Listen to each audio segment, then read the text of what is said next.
ECG করে সে মহিলাটা 2বার করে ইসিজি করছে। ইসিজি করার পর উনি ঘোষণা দিয়েছে যে মারা গেছে। এবার বাড়িতে যখন বাড়ি করার পর পেটে ঝাঁকি দিয়েছে, মুখে ফুটো দেওয়ার পর শ্বাস নিচ্ছে, চোখ খুলে তাকাইছে। ক্লিনিকে চিকিৎসাধীন অবস্থায় মারা যান মুক্তা খাতুন। মরদেহ নেওয়া হয় বাড়িতে। পরিবারের দাবি, গোসলের সময় নড়ে ওঠে মৃতদেহ। দ্রুত তাকে নেওয়া হয় চুয়াডাঙ্গা সদর হাসপাতালে। সেখানে জরুরি বিভাগের কর্তব্যরত চিকিৎসক পরীক্ষা নিরীক্ষার পর ফের মৃত ঘোষণা করেন। শুক্রবার সন্ধ্যায় এমনই অবিশ্বাস্য এক ঘটনা ঘটেছে চুয়াডাঙ্গার আলমডাঙ্গা উপজেলার রোয়াকুলি গ্রামের পূর্বপাড়ায়। মুক্তা খাতুন ওই এলাকার দেলোয়ার হোসেনের স্ত্রী। কিভাবে মৃত ব্যক্তি নড়াচড়া করছে তা নিয়ে মানুষের মধ্যে কৌতূহলের জন্ম নিয়েছে। মুক্তা খাতুনের বোন রত্না খাতুন বলেন, শুক্রবার সকালে অসুস্থ বোধ করেন মুক্তা খাতুন। তাকে নেওয়া হয় আলমডাঙ্গার ফাতেমা টাওয়ারে। প্রাথমিক চিকিৎসা শেষে সেখানে ভর্তি করা হয়। সেখানে চিকিৎসাধীন অবস্থায় বিকেল 5টার দিকে মারা যান। সেখানে চিকিৎসাধীন অবস্থায় বিকেল 5:30টার দিকে মারা যান মুক্তা খাতুন। তিনি আরও বলেন, মুক্তার মৃতদেহ গোসলের জন্য নেওয়া হলে হঠাৎ নড়ে ওঠে।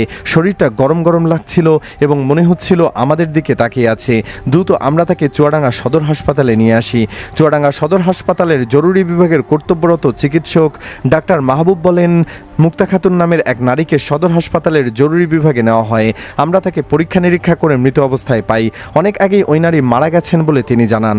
আলমডাঙ্গার ফাতেমা টাওয়ারের মালিক মঞ্জুর আলী বলেন, শুক্রবার সকালে মুক্তা খাতুন নামের এক নারীকে অসুস্থ অবস্থায় আমাদের এখানে আনা হয়। তাদের পরিবারের লোকজন বলেন, মুক্তা খাতুন চোখে দেখছে না, মাথা ঘুরছে। ডাক্তার শামসুল আলম ও ডাক্তার কামরুন নাহার ওই রোগীকে প্রাথমিক চিকিৎসা শেষে এখানে ভর্তি রাখেন। চিকিৎসাধীন অবস্থায় বিকেল 5:30টার দিকে তিনি মারা যান। আলমডাঙ্গা থানার ভারপ্রাপ্ত কর্মকর্তা ওসি মোহাম্মদ সাইফুল ইসলাম বলেন, ঘটনা শোনার পর খোঁজ নিয়ে জানতে পারি মুক্তা খাতুন অসুস্থ অবস্থায় মারা গেলেও তার মৃত্যু ছিল স্বাভাবিক। চুয়াডাঙ্গা সদর হাসপাতালের আবাসিক medical officer doctor S M. Fateh Akram Khan, মৃত্যুর পর শরীরে শক্ত হয়ে যায়, সে কারণে মৃতদেহ স্পর্শ করলে সমস্ত শরীর নড়ে ওঠায় মনে হয় মৃত ব্যক্তি নড়ছে। এটাই মূলত বিভ্রান্তির মূল কারণ।